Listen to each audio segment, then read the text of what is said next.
তো হ্যালো বন্ধুরা, আবার আজকে যাচ্ছি আমরা মহোৎসব খেতে। 2025 সালে কত যে মহোৎসব খাওয়া হলো।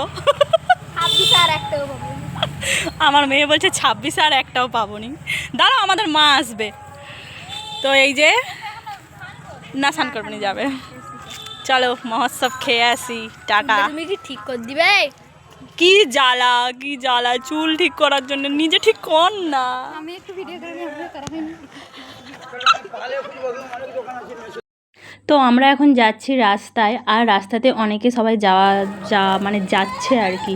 তো দেখছি বেশ ভালোই ভিড় হচ্ছে, রাস্তার মধ্যেই কতটা ভিড়।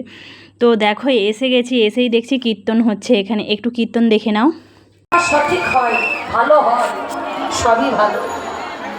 জন্ম হোক যেখানে সেখানে। খাইনি তো, হাতগুলো খাইনি তো।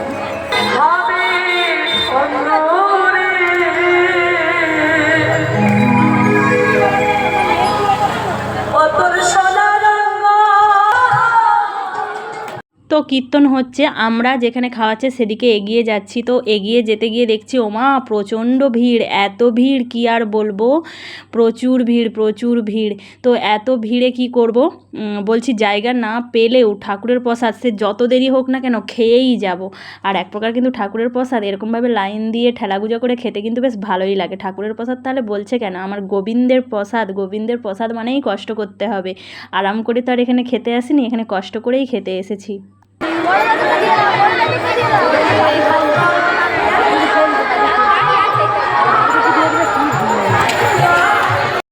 আমরা একটু করে ফাঁক ফোকর দিয়ে সাইড কাটিয়ে কাটিয়ে এগিয়ে যাচ্ছি যে কোথায় চান্স পাবো। আর ঠাকুরের প্রসাদ খেতে এসে কিন্তু একদম লজ্জা করলেও চলবে না। আর আমার মধ্যে কিন্তু সেই লজ্জাটুকু নেই, কারণ এটা ঠাকুরের প্রসাদ।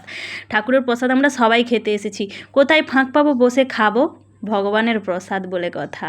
তো যাই হোক, ফাঁক পেয়ে গেছি, বসেও পড়েছি।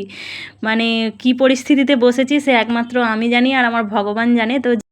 তো দেখো লাস্টে এই যে পায়েসটা খুব গরম, আর পায়েসটা গরম খাচ্ছে, আর ওটাই একটু তোমাদের সাথে ভিডিও করলাম, ভিডিও শেয়ার করলাম।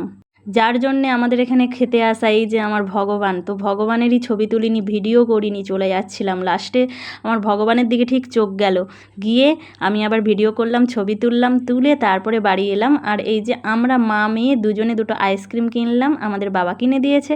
আমি মটকা খাচ্ছি আর ও হচ্ছে কর্নাটো খাচ্ছে।